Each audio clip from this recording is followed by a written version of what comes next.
Welcome back to the Constitutional Clarion. Australia has rightly been very proud of its electoral innovations and its fair and functional electoral system. Frankly, Australia is streets ahead of most other jurisdictions, and particularly the dysfunctional electoral system in the United States. One of Australia's exports is the secret ballot, which is still known in many countries today as the Australian ballot. Yet despite all the good intentions behind the secret ballot, its use in America, at least initially, did lead to some quite shocking and shameful results.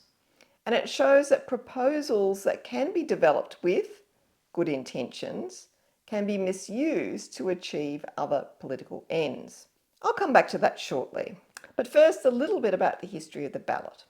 So, during the 19th century, as the franchise progressively expanded, elections in Australia, the United States, and the United Kingdom were held at open hustings, which were temporary platforms that were set up by the various political parties at which a candidate would come and speak to the people, and the people would respond, often with heckling, throwing fruit, the odd dead cat, and eventually there would be voting. And the voting occurred in two different ways. So sometimes it was by voice. So each registered voter would then orally say out loud the vote of the name of the candidate that they wanted to vote for. And in other places, it was a system where you brought with you a ballot paper that had been provided to you by the political party that you supported, and it would normally be coloured for a particular party. So one party might have a green ballot and another one a red one or a blue one or whatever, and you would take that coloured ballot to the polling station, and that would be the ballot that you would submit. So there were no formal ballot papers there for you to fill in, you brought your own. Now, the consequence of both of those systems was that everyone who was there, and there'd be a huge crowd to see this happen, everyone who was there could see who you were voting for by the colour of your ballot, or hear who you were voting for when you said the name out loud. Now, this meant that voters could be pressured by their landlords or their employers or other people to vote a particular way.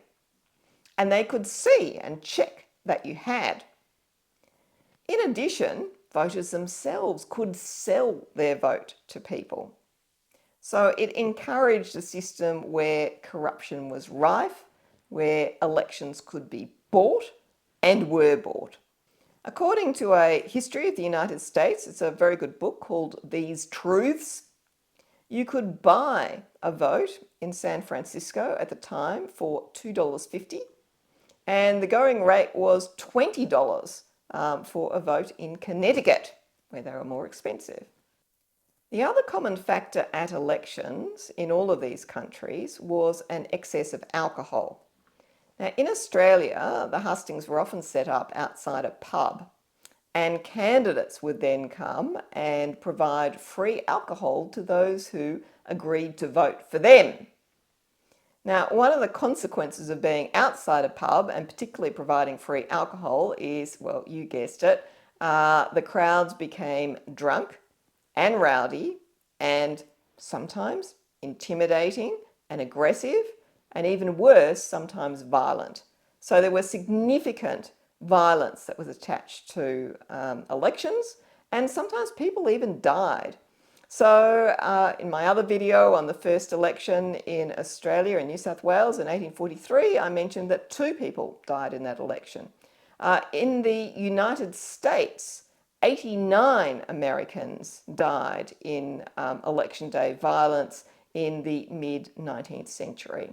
So these were real problems with elections. On the one hand, some people enjoyed the spectacle, the day out, the drunken, raucous affair of an election, but other people were seriously worried that it involved corruption, intimidation, and, it was not really conducive to a proper democracy.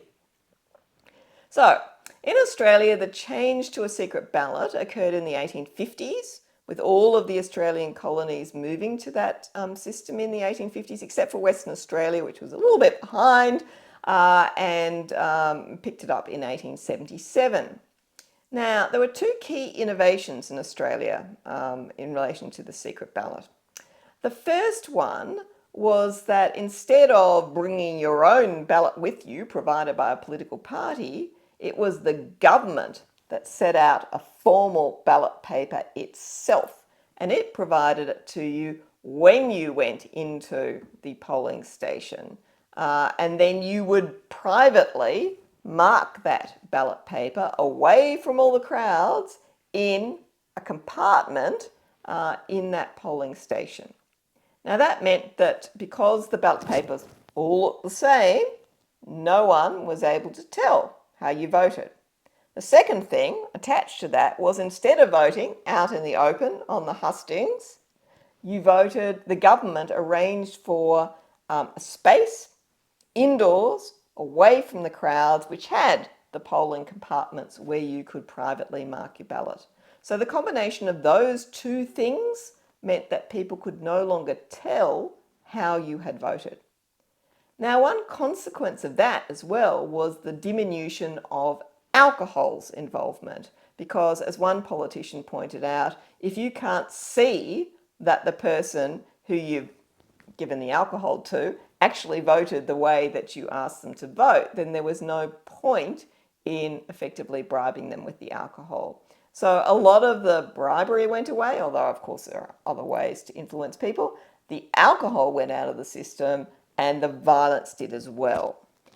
From an ideological point of view, a number of people opposed the secret ballot because they argue that if a man voted outside of the public eye, so wasn't being scrutinised when doing so, he would vote selfishly in his own personal interests rather than voting for the public good. Every man, they said, should have the integrity and the courage to stand by his vote and be publicly accountable for it. And this would ensure that he voted in the public interest. Now, that's one reason why today members of parliament in the House, when they vote, do so in a public manner. They do so by sitting on the different sides of the Speaker's chair or the President's chair in the House, and their votes are recorded because it is important as political representatives that they are accountable for those votes to the people. So that idea of public voting still survives in that political context.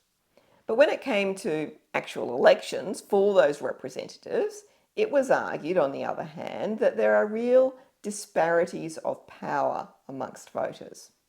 This was especially so once the vote expanded to working class men over the age of 21. The most powerless people will always be vulnerable to pressure, influence, and potentially bribery.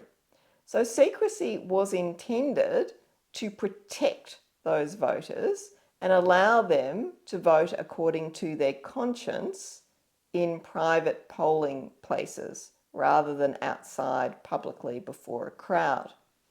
This argument for the secret ballot did win out in Australia, and the secret ballot was adopted not only here but also in New Zealand in 1870, in Britain in 1872, and in Canada in 1874. In the United States, a fellow called Henry George was one of the strongest advocates of the Australian ballot. Now, he had come out to Australia as a sailor, as a young man. He was in Australia around the time that the Australian ballot, the secret ballot, was first introduced, and he eventually also married an Australian woman in the United States. So he campaigned for the Australian ballot, and as part of that he was instrumental in setting up a new political party called the People's Party, which for a period became the third biggest party in the United States. The People's Party championed human rights and equal suffrage, but not equal for everyone. They discriminated against and didn't support voting rights for people who were descendants of those from Africa and from Asia. And this is where the real problem lay with the introduction of the Australian ballot in the United States. Now, after the American Civil War, the 15th Amendment of the United States Constitution was ratified in 1870, and it provided that the right of citizens of the United States to vote shall not be denied or abridged by the United States or by any state on account of race, colour, or previous condition of servitude. Now, it effectively guaranteed black male citizens the right to vote, and as a consequence, many did. The sad part of this story is that the Australian ballot was adopted enthusiastically by states in the deep south of the United States because it had the indirect effect of, in practice, excluding people who were black, people who were immigrants, people who were poor, being all people who were likely to struggle with literacy, from being able to vote. Previously, when votes were given orally, or when people brought their own ballot paper to the polling station, literacy wasn't a problem. But if you only receive your ballot paper upon entering a polling station, and you've got no one there who can read it for you or advise you about it, and you have to mark it yourself in the polling booth by yourself, then those people who lacked the ability to read or write had real difficulties and were effectively excluded from voting. And we can see this through statistics. In Louisiana, for example, the registration of black voters went from 130,000 black voters in 1898 down to 5,300 in 1908 and dropping down to just 730 in 1910. Now, the Australian ballot was not the only reason, but it was popularly seen as a way of excluding black voters without breaching the 15th Amendment. Mississippi actually went so far as to amend its constitution to include something known as the Understanding Clause. And this made it a qualification for voter registration that the elector had to be able to read any section of the Constitution or understand and give a reasonable interpretation of a constitutional provision if it was read out to them. I have to say, I wonder how many people today would be able to give a reasonable interpretation of any provision, or at least some of the provisions of the Australian Constitution.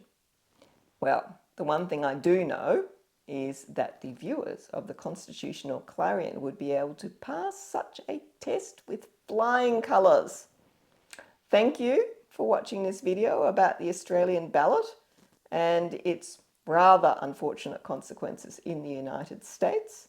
I hope you found it interesting, and I'll see you next time. Goodbye.